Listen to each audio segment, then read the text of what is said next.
Just when you thought the Occupy Wall Street movement was finally behind us, Roosevelt University in Chicago is adding a political science course titled Occupy Everywhere. The curriculum requires students to read the movement's newspapers and attend its meetings. Back to our panel, Marjorie Clifton of GoVote.com and attorneys Joey Jackson and Rachel Kugel.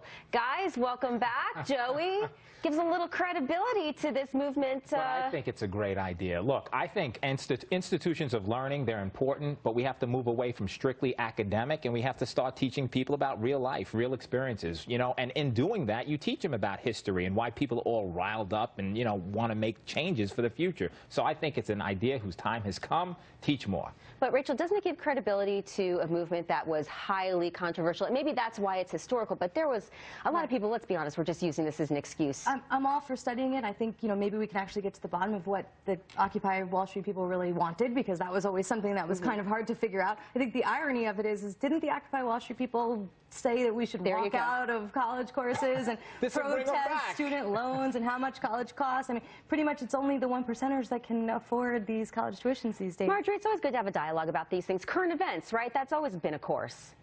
Yeah, well, and also there is actually a Tea Party course at one of the high schools that's a college prep student. So I think all's fair, again, and it's current events.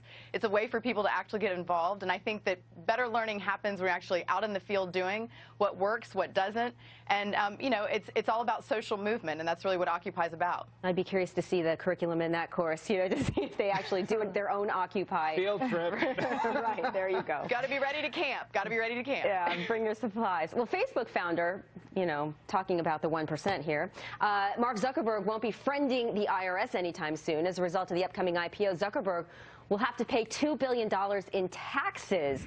So, Marjorie, it's interesting, you know, when Facebook filed the SEC paperwork to go public, we sure learned a lot about Zuckerberg and his finances. $2 billion to the IRS, I mean, just astronomical. It is, but he's still got $3 billion to walk with, which is more than the GDP of Belize and many African countries. So at 27 years old, he's worth $23 billion on paper. The guy isn't hurting too much. And I think he could actually give Mitt Romney a lesson in how to actually submit your tax statements ahead of being asked. Okay, that's one way to look at it.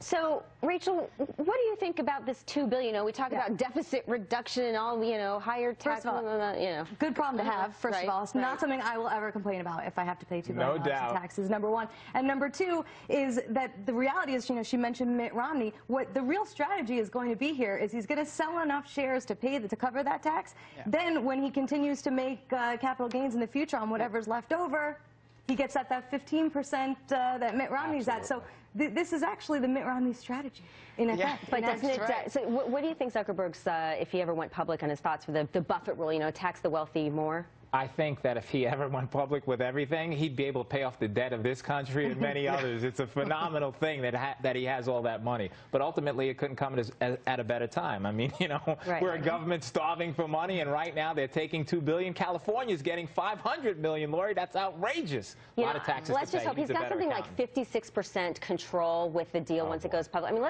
let's hope that he is influential in a good way. Well, there's also a corporate benefit, though. The corporation gets actually a mirror benefit, I believe. So there's some concern that Facebook's actually not going to have to pay any taxes at all. For who knows, a generation possibly in mirroring this tax benefit. He knows what he's doing. Yeah, we'd like to think it's noble, but in the end, it's actually going to benefit his own stock. But all right. Name and shame. That's the approach the State Bank of India is taking for those who aren't making their payments on time, even when they've got the money to do it. The nation's biggest lender is posting names and pictures of willful defaulters, as they call newspapers, to get them to pay up. Rachel, would that work for you? Would you be shamed into it? I probably would, but it's never going to happen here. We have way too many credit reporting acts and Fair Trade Debt Collection Act practices, and you would be sued up the wazoo if you ever tried to pull this on an American. I don't know. I mean, just a simple sign, Joey? Yeah, you know, just put a sign on people. You owe money. You failed to pay your debts, your taxes, and everything else. Not something whose idea has come in the United States. If they want to do it there, they'll try it. There'll be a test case. We do it for child support sometimes, but that's about it. Yeah, you drag people into court. Sometimes people need to be shamed. All right, Marjorie, your thoughts? You think it'll work? Actually, I think we should implement this for people who litter, who talk on their cell phones in the grocery line, who don't RSVP. We could actually put this into great use. But I do think it's actually a great sign sign that India is taking note from Greece and from the United States and taking action ahead of time so that they're not defaulting. They're becoming a rising power and a very important one. I mean, but it's I do like their tactic. better to be shamed than to actually have to pay penalties for defaulting. I mean, pick your poison, right? Wouldn't it be better just to have a little embarrassment than to have to shell out cash if you're already tight on it? Well, I suppose, but that's the thing, is that, you know, in our economy where people are hurting so much, I mean, to add shame on top of people who, you know, are already having difficulty or having to choose, you know, who gets to pick who gets shamed or who has enough money to pay if you're choosing between paying. I have no shame, and I'm cheap, and I'd rather be embarrassed. Guys, it's been a pleasure. Marjorie, Joey, and Rachel, thanks again. Thank you. Pleasure, Laura. All right, the Giants.